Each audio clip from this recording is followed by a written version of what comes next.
इस वीडियो में मैं आपसे बात करूंगा अधीनस्थ बोर्ड यानी कि RSMSSB बोर्ड द्वारा, जैसा कि आपको मालूम है 1 जुलाई को आपके सूचना सहायक भर्ती परीक्षा का परिणाम जारी किया गया था और उसी परिणाम को लेकर आज फिर से इन्होंने अतिरिक्त परिणाम भी जारी किया गया, जिसमें किन अभ्यर्थियों को शामिल किया गया है उसके बारे में चर्चा करूंगा और सूचना सहायक की टाइपिंग टेस्ट को लेकर चर्चा करूंगा। वीडियो पसंद आए तो वीडियो को लाइक करें, चैनल जरूर सब्सक्राइब करें, क्योंकि सूचना सहायक एग्जाम के टाइपिंग टेस्ट को लेकर कोई भी अपडेट आए, फिर वो आपके चाहे दिशा निर्देश को लेकर हो, तो सबसे पहले आपको इसी यूट्यूब चैनल पर देखने को मिलेगी और इसकी PDF आपको हमारे टेलीग्राम ग्रुप पर देखने को मिलेगा, जिसका लिंक नीचे डिस्क्रिप्शन में दिया हुआ। अगर अभी तक आपने ज्वाइन नहीं किया तो आप जाके ज्वाइन कर सकते हो। बाकी वीडियो पसंद आए तो वीडियो को लाइक जरूर कर लीजिए और चैनल सब्सक्राइब के साथ नोटिफिकेशन भी ऑन रखिए, ताकि जब भी मैं ऐसे वीडियो लेके आऊँ सबसे पहले आपके पास पहुँचे। तो आप देख सकते हो राजस्थान कर्मचारी चयन बोर्ड द्वारा ऑफिशियली नोटिस आज की डेट 18 जुलाई में जारी किया गया, जिसमें स्पष्ट रूप से लिखा हुआ है कि सूचना सहायक सीधी भर्ती परीक्षा 2023 अर्हता टंकन गति परीक्षण हेतु अतिरिक्त परिणाम यानी कि टाइपिंग टेस्ट के लिए एक्स्ट्रा परिणाम जारी किया गया है किन अभ्यर्थियों का, तो उसके लिए वीडियो को बिना स्किप के कंप्लीट देखना होगा। चलिए वीडियो स्टार्ट करते हैं। यहाँ स्पष्ट रूप से लिखा हुआ है कि बोर्ड द्वारा राजस्थान कंप्यूटर राज्य अधीनस्थ सेवा नियम 1992 और राजस्थान अनुसूचित क्षेत्र अधीनस्थ मंत्रालय के और चतुर्थ श्रेणी सेवा नियम 2014 के अंतर्गत सूचना सहायक सीधी भर्ती परीक्षा 2023 के गैर अनुसूचित क्षेत्र के 3062 और अनुसूचित क्षेत्र के 353 कुल 3415 पदों पर भर्ती हेतु परीक्षा के भाग द्वितीय का परिणाम दिनांक 1/7/2024 को जारी किया गया था। यानी कि सूचना सहायक सीधी भर्ती परीक्षा जो आपके 21 जनवरी 2024 को इस परीक्षा का आयोजन हुआ था, ये परीक्षा आपके 3415 पदों के लिए आयोजित की गई है। इसमें नॉन TSP के आपके जो पद थे वो 3062 थे। नॉन TSP के कितने थे? 3062 थे और TSP के आपके जो पद थे वो आपके थे 353 पद थे। तो इसके बाद इसकी टाइपिंग टेस्ट होगी। तो जो 21 जनवरी को परीक्षा हुई थी उसका रिजल्ट इन्होंने 1 जुलाई 2024 को जारी किया था। अब आगे इन्होंने लिखा है, इसी क्रम में इस भर्ती में मास्टर प्रश्न पत्र के प्रश्न संख्या 50 के संबंध में दर्ज कराई गई आपत्ति के साथ संलग्न साक्ष्य के रूप में अपलोड किए गए साक्ष्य के मूल कंटेंट में कूट रचना करके अपलोड करने वाले 41 अभ्यर्थियों जिनके द्वारा नोटिस का जवाब नहीं दिया गया था, उनका परीक्षा परिणाम रोका गया था। यानी कि आपको याद होगा 1 जुलाई को जब रिजल्ट जारी किया गया था, मैं आपको बता देता हूँ जो रिजल्ट जारी किया गया था, तभी भी स्क्रीन पर स्पष्ट रूप से लिखा हुआ था, आप ये देख सकते हो। ये PDF रिजल्ट वाली है, जिसमें स्पष्ट रूप से नोट में लिखा हुआ है कि 10% से अधिक प्रश्नों में किसी भी गोले को गहरा नहीं होने के कारण 499 अभ्यर्थियों को अयोग्य कर दिया। इनका तो रिजेक्ट कर दिया, इनका तो कोई मतलब ही नहीं है। अब 499 है, इनका तो रिजल्ट अब वापस नहीं आएगा, क्योंकि इन्होंने जो है वो 10% से अधिक है वो गोले नहीं भरे, ये शिकायत थी। यानी कि 150 क्वेश्चन थे तो 15 से ज़्यादा ऐसे क्वेश्चन थे जिसमें उन्होंने गोले नहीं भरे, इसलिए इनका तो रिजल्ट है 499 अभ्यर्थियों का रिजेक्ट हो गया। 2 नंबर पॉइंट आप देख सकते हैं, यहाँ स्पष्ट रूप से लिखा था कि मास्टर प्रश्न पत्र के प्रश्न संख्या 50 के संबंध में की गई आपत्तियों के संलग्न साक्ष्य के रूप में अपलोड किए गए साक्ष्य के मूल कंटेंट में कूट रचना करके अपलोड करने वाले अभ्यर्थियों जिनके द्वारा नोटिस का जवाब नहीं दिया गया, उन 41 अभ्यर्थियों का परीक्षा परिणाम रोका गया।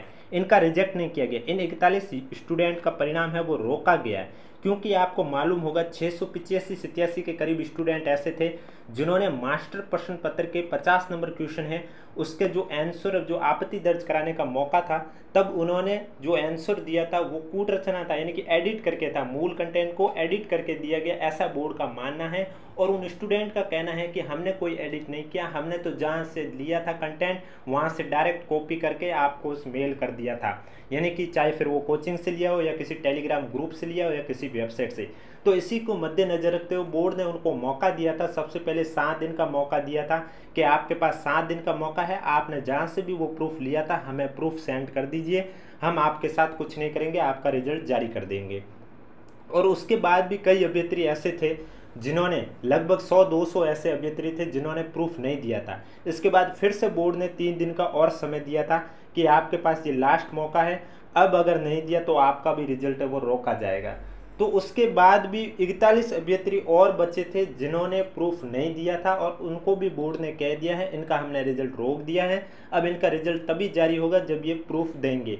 तो अब इन्होंने ये प्रूफ दे दिया है, इसलिए इनका रिजल्ट जारी हो चुका है। आगे यही लिखा हुआ है, आप देख सकते हैं स्पष्ट रूप से लिखा हुआ है कि उन 41 अभ्यर्थियों से जवाब प्राप्त होने के फलस्वरूप इन सभी अभ्यर्थियों का परिणाम जारी किया जा रहा है। यानी कि जो बचे 41 अभ्यर्थी हैं उनका परिणाम जारी हो चुका है।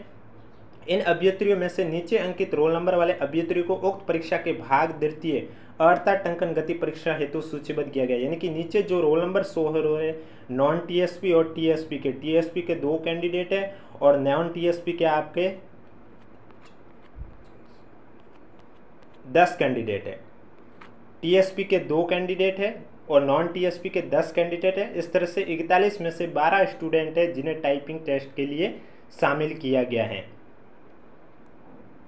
आगे लिखा हुआ है इन अभ्यर्थियों की भाग द्वितीय अर्थात टंकन गति परीक्षण परीक्षा का आयोजन नहीं किया गया। अभी तक टाइपिंग टेस्ट किसी का भी नहीं हुआ, पहले जिनका रिजल्ट जारी हुआ उनका भी नहीं हुआ और इनका भी नहीं हुआ। इसके लिए पृथक से सूचित किया जाएगा और जब ये सूचित कर दिया जाएगा सबसे पहले आपको इसी यूट्यूब चैनल पर अपडेट दी जाएगी। सूचीबद्ध अभ्यर्थियों के रोल नंबर निम्नानुसार है, तो आप देख सकते हैं कि आपके इसमें रोल नंबर है, अगर है तो हमें कमेंट बॉक्स में जरूर बताएं। बाकी आगे लिखा हुआ है नोट में कि पूर्व में दिनांक 1 जुलाई 2024 को जारी परिणाम व कट ऑफ में किसी भी प्रकार का परिवर्तन नहीं किया गया। यानी कि 1 जुलाई को जो रिजल्ट जारी हुआ है उसके रिजल्ट में और कट ऑफ में कोई भी चेंज नहीं किया गया, वही रिजल्ट है वही कट ऑफ है। बस जिन 41 अभ्यर्थियों का परिणाम रोका गया था इनका अब जारी कर दिया गया है। आगे लिखा हुआ है कि नवीन जानकारी के लिए बोर्ड की वेबसाइट देखते रहिए। अगर आप बोर्ड की वेबसाइट नहीं देख पाते तो हमारे यूट्यूब चैनल से जुड़े रहे, चैनल सब्सक्राइब कीजिए, नोटिफिकेशन ऑन रखिए ताकि जब भी मैं नई लेटेस्ट अपडेट लेके आऊँ सबसे पहले आपके पास पहुँचे। इसकी पीडीएफ आपको हमारे टेलीग्राम ग्रुप पे देखने को मिलेगी जिसका लिंक नीचे डिस्क्रिप्शन में दिया हुआ। अगर अभी तक आपने ज्वाइन नहीं किया तो आप जाके ज्वाइन कर सकते हो। अब टाइपिंग टेस्ट कब है तो आप देख सकते हो, ये जब संशोधित कैलेंडर जारी हुआ था 1 महीने पहले अधीनस्थ बोर्ड द्वारा, तो उसमें 8 नंबर पॉइंट पर इन्होंने लिखा हुआ था सूचना सहायक सीधी भर्ती परीक्षा 2023 फेज सेकंड टंकन परीक्षा यानी कि टाइपिंग टेस्ट, जो कि ये परीक्षा आपके नॉन सीटी के अंतर्गत थी। इसकी टाइपिंग टेस्ट की डेट दे रखी है 21 से लेकर 23 अगस्त और 27 से लेकर 29 अगस्त 2024। यानी कि 27, 28, 29, 21, 22, 23 3 दिन ये 6 दिन का आपके लिए टाइपिंग टेस्ट होगा। टाइपिंग टेस्ट को लेकर आपको जो दिशा निर्देश है अभी तक जारी नहीं हुए हैं, अभी तक आप जो पुराना वाला है उसी के अकॉर्डिंग चलिए और जैसे ही नई अपडेट आएगी सबसे पहले आपको इसी यूट्यूब चैनल पर देखने को मिलेगी। सबसे पहले आपकी हिंदी टाइपिंग होगी 15 मिनट की, उसके बाद 5 मिनट आपके जो स्क्रीन पर है वो घड़ी काउंटडाउन हो गई उल्टी, उसके बाद 15 मिनट आपके इंग्लिश टाइपिंग होगी। टाइपिंग टेस्ट के जो मार्क्स नहीं दिए जाएंगे उसमें सिर्फ यही देखा जाएगा कि आपकी स्पीड कितनी है। अगर जितनी स्पीड पूछी गई है उसके अकॉर्डिंग है तो आपका फिर उसके बाद डॉक्यूमेंट वेरिफिकेशन भी होगा और डॉक्यूमेंट वेरिफिकेशन होगा। टाइपिंग टेस्ट का रिजल्ट, टाइपिंग टेस्ट जितनी भी सूचना सहायक भर्ती परीक्षा से जुड़ी कोई भी अपडेट आती रहेगी आपको इसी यूट्यूब चैनल पर मिलती रहेगी। इसलिए नोटिफिकेशन चैनल सब्सक्राइब के साथ जरूर ऑन रखें ताकि जब भी मैं नया वीडियो लेके आऊँ सबसे पहले आपके पास पहुँचे। इसके अलावा कोई भी डाउट है तो नीचे कमेंट बॉक्स में पूछिए और बाकी आपके सूचना सहायक भर्ती परीक्षा में स्कोर कार्ड में कितने मार्क्स आए हमें कमेंट बॉक्स में जरूर बताएं।